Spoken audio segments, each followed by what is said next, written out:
I'm on my way to the Nike factory outlets. Apparently there's 40% off for the next 4 days.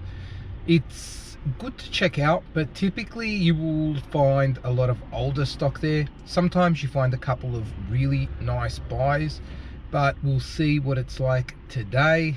Better get off this thing before the light goes green.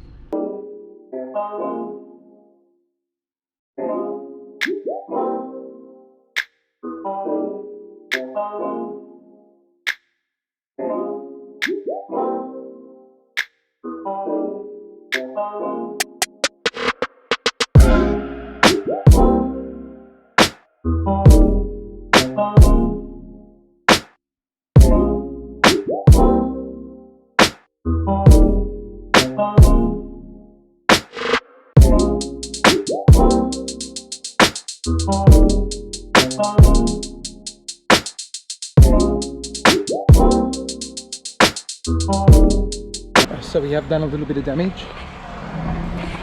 We'll go home and unpack all of this stuff, but before we do that, I've realized that we haven't really, oops, nearly hit a car. I've realized that we haven't really done a check on the kicks for the day, and they are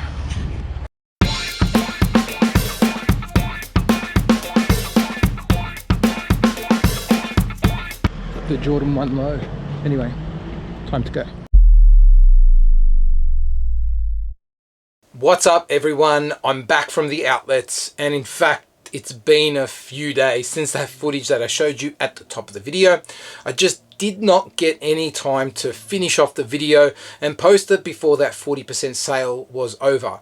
But chances are you're probably viewing this video from outside Melbourne, so it wouldn't have been important for you to have been aware of the sale, and it will be more out of interest that you're clicking through to see what kind of deals are available at the outlet. I know it's something that I'm interested in, even when I can't access the deal. Anyway, I want to take you guys through the purchases that I made on the day. I exercised some restraint, so I know that that might look different to someone else's version of restraint when they're shoe shopping. For me, it totaled 3 pairs, but I did get a bunch of other clothing items that I also want to show you. But before we get stuck into that, I just want to make a comment about the stock that was available at the Nike factory outlet, and I was impressed. There was a lot of really good colorways available. There were a lot of recent models as well. I mean, if you were able to follow that footage at the top of the video, there was the LeBron 18s in a Taco Tuesday colorway, which is probably my favorite colorway of the LeBron 18s. There was some PG4s at decent prices, and then there was also the Infinity React 2, which is the latest version of the Infinity React.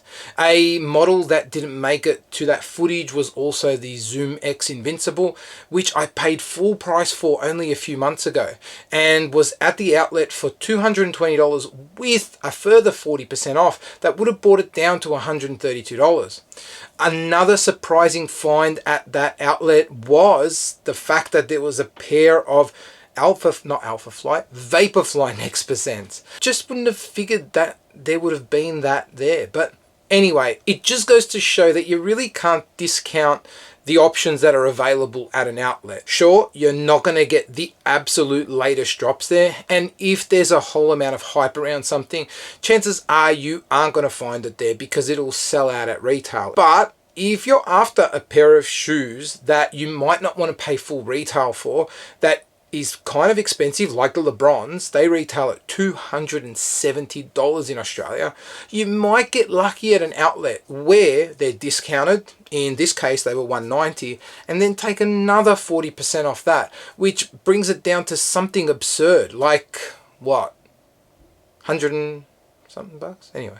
But let's get to my purchases, and as far as footwear goes, the first cab off the rank is an ultimate silhouette for me. This silhouette falls in as part of the sort of shoes that I think everyone should have as part of their collection, and it's the Nike Blazer Mid 77. There's a couple of versions of the Blazer. There's the Nike SB Blazer, and then there's this Nike Blazer, which is typically labeled the 77 because that's when it was released.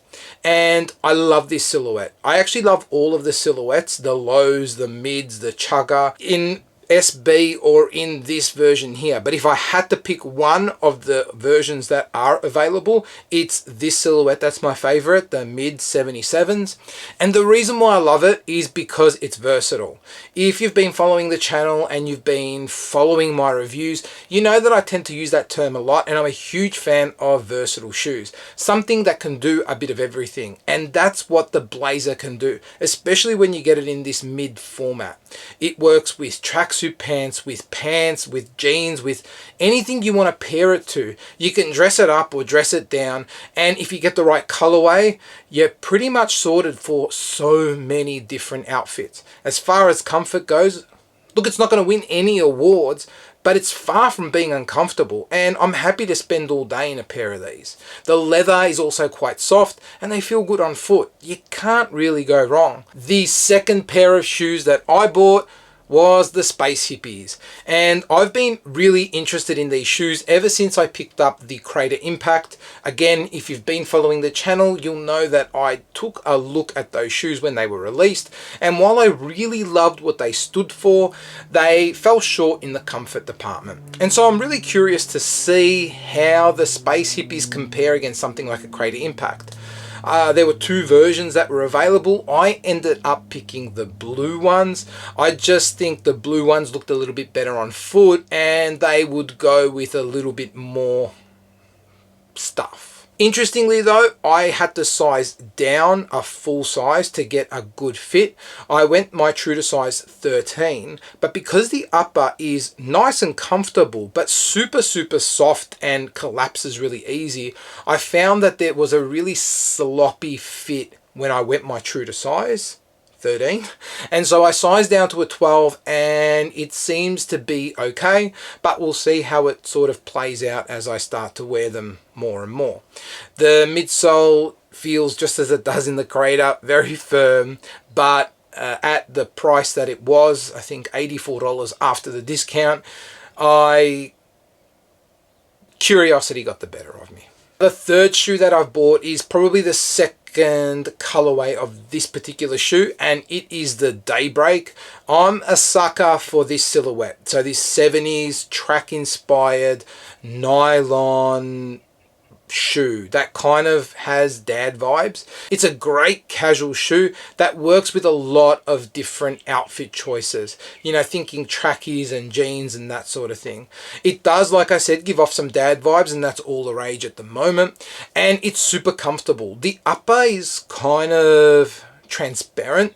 It's got a really thin breathable mesh up top, but it's just a really comfortable shoe to kick about in. And honestly, again, at $30 after the discount, I just would have felt bad passing that one. So I did also buy a couple of apparel items. I bought this hoodie, which is kind of like a purple-ish color that has this speckled pattern through it that is really reminiscent of the materials that you'll find on the Space Hippie and Crater Impact and shoes like that. And the reason this top shares the similarities with those shoes is because it also forms part of that Nike Move to Zero sustainability range.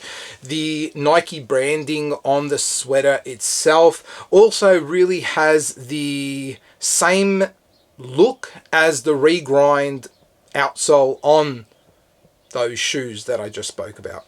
The second top that I bought isn't a hoodie, but just like a regular sweater. It's also part of that sustainability range that Nike have, and it is kind of purple, but not really. It's this really light purple. I mean, I'm not even going to try and describe it because I'm not that great with colors, surprisingly, but very similar to the hoodie that I bought. This does give off a lot of that recycled vibe. And what's really cool about these tops is that with the tag inside, it says that it's made with a fabric blend of at least 90% recycled and organic fibers. So I think it's really good to support these sort of products. And the t-shirts that I bought, this is the first one. This was just a green tee, and it's kind of got this shoe on there. It looks like an old track shoe. It's got a waffle pattern on it, but I kind of like the colors that were on it. It's this green with black and pink, which I always think work really well together. This other cool tee that I hadn't really seen before online, it's got soul food at the front. I'm not sure if you can see that, with what looks like a guy eating an outsole. Strange, but anyway. And then a sort of graphic at the back of a guy holding a pair of Nike shoes standing at a food stand with a Nike umbrella.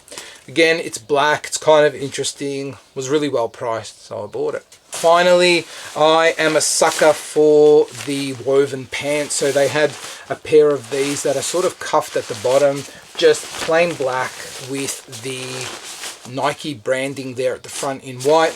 Looks really good, super comfortable, goes with a lot of different shoes really well, especially from the 80s and 70s. I find that you pair those with a really nice crew sock and you've got an excellent outfit. Well, as long as you get the top half right as well. Anyway, I'm interested in your thoughts. Do you guys go to outlet shopping wherever it is that you're watching from? Or have you kind of been burnt by outlet shopping in the past, where you go time and time again and you keep on finding really bad stock, and stock that isn't necessarily marked down enough to want to entice you to buy? I think that's really important with outlet shopping, is that there has to be enough of a discount that can justify buying something that's either older or less popular. And sometimes you'll find that discounts aren't heavy enough. Until the next video, laters.